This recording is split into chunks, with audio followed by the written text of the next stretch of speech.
আসলে মহিলাদের একটু সেন্স কম নাকি গো? এরা যদি অনেক রকমের মানত মেনে নিতে পারে। আপনাকে আমি বলি, ইমামে আজম আবু হানিফা রহমাতুল্লাহ আলাইহির যুগে আমাদের আপনাদের ঘরের মা বোনেরা অনেক মানত মানে না? মানে না? মানেন গো? কিন্তু ইমামে আজম আবু হানিফা রহমাতুল্লাহ আলাইহির যুগে একজন মহিলা মানত মেনে নিয়েছে, যদি আমার অমুক কাজ হয়ে যায় তাহলে আমি গু খেয়ে নেব। কি খাবো?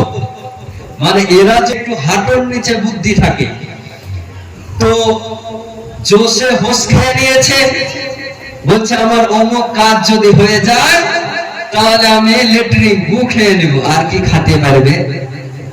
কয়েক বছর পর মানত মেনে নিয়েছে, সব ওই কাজ হয়ে গিয়েছে। স্বপ্নে দেখে তুমি যে অমুক দিন মানত মেনেছিলে, অমুক কাজ হয়ে গেলে গু খেয়ে নেবে। স্বপ্নে দেখার পর সঙ্গে সঙ্গে ইমামে আজম আবু হানিফা রাদিয়াল্লাহু তাআলা আনহুর নিকটে পৌঁছে যায়। ইয়া ইমাম আল মুসলিমিন, আমি একদিন জোশে পড়ে এইরকম মানত মেনে নিয়েছি, এখন কি আমি গু আর খেতে পারি? আচ্ছা, গু খেলে কি বাঁচবে? এখন সোশ্যাল মিডিয়ায় অনেক অন্ধ ভক্ত দেখতে পাওয়া যাচ্ছে যে গোবর খেতেছে। দেখেন না, যারা গোমাতা, যারা গরুকে মাতা বলে আখ্যায়িত করে, এরা সোশ্যাল মিডিয়ায় দেখছি যে গোবর দিয়ে রুটি খাচ্ছে, গোবর দিয়ে মানুষকে দেখাচ্ছে। তো যাই হোক, ওরা আলাদা জাত।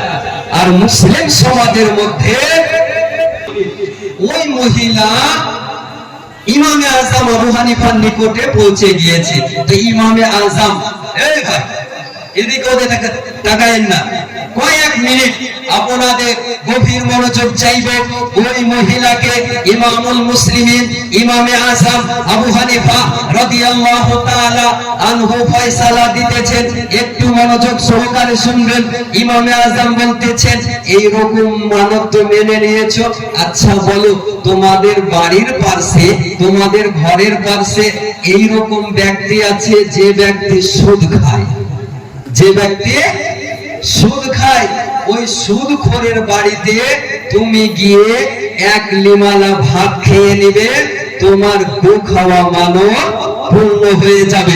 তাহলে এখান থেকে দিবালোকের ন্যায় বোঝা যায়, প্রমাণিত হয় যে সুদখোরের বাড়িতে খাওয়া মানে হলো গু খাওয়া সমতুল্য।